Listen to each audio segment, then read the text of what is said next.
Primeira questão que a gente precisa ter em mente é que esse não é um problema brasileiro.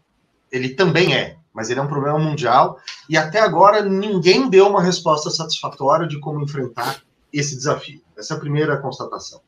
Segunda constatação aqui, minha, enfim, uma opinião minha, o TSE virou para o rumo certo nos últimos anos. Eu acho que depois da grande falha observada na eleição passada, quando se propagandeou no início do ano de 2018 que o problema das fake news estava resolvido, que isso jamais nos afetaria, que o TSE estava pronto para lidar com isso, e obviamente não foi o caso, houve um choque de realidade, e a atual gestão do TSE, com o ministro Barroso, enfrentou a questão e tem enfrentado de uma forma bastante objetiva.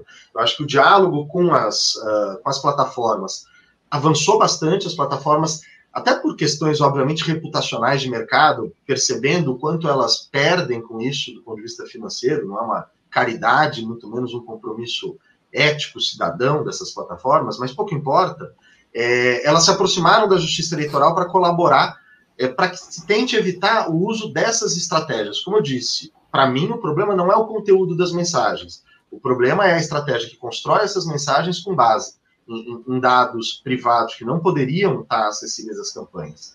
E aqui entra um detalhe curioso.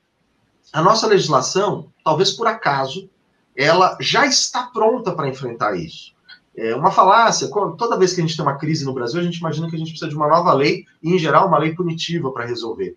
Mas nós temos um ilícito, uma ilegalidade dentro do direito eleitoral prevista, bastante ampla, que é o abuso de poder econômico e o uso indevido dos meios de comunicação social, que não tem uma definição precisa do que significa, o que permite englobar essas novas estratégias de comunicação deturpada, usando dados ilegais. E desde 2009, quando a internet passou a ser regulada dentro da legislação eleitoral, ainda uma outra internet, né, de 11 anos atrás, já se proibiu ali as campanhas de terem acesso a bancos de dados, seja comprados, seja recebidos de empresas, por exemplo. E nenhuma pessoa física tem ilicitamente um banco de dados de Big Data, de 40, 30, 20 milhões de pessoas.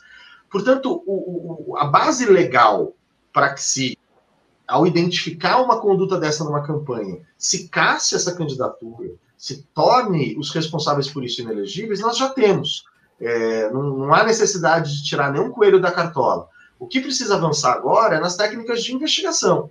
E essa parceria com as plataformas, ela é promissora porque ela aponta para uma facilidade maior de obter os dados necessários, que são dados técnicos necessários, para ir construindo o fio dessa meada até se chegar na origem. Eu estou mais otimista do que eu já tive com relação à capacidade da Justiça Eleitoral de enfrentar esse problema. E, ao mesmo tempo, até acho pela índole do ministro Barroso, que tem uma visão sobre liberdade de expressão bastante próximo da visão liberal norte-americana, o TSE reafirmou que, no que toca ao conteúdo, principalmente naquilo que é dito pelas pessoas físicas, a intrusão da Justiça Eleitoral tem que ser mínima. E com isso também eu concordo. Eu costumo dizer, quando falo desse assunto, Fábio, que o problema está longe de ser a tia do grupo de Zap Zap que manda uma besteira, ainda que falsa. Isso é irrelevante para a democracia. O problema são mensagens construídas e mandadas profissionalmente, às vezes por uso de inteligência artificial, explorando dados que não podiam estar acessíveis para as campanhas.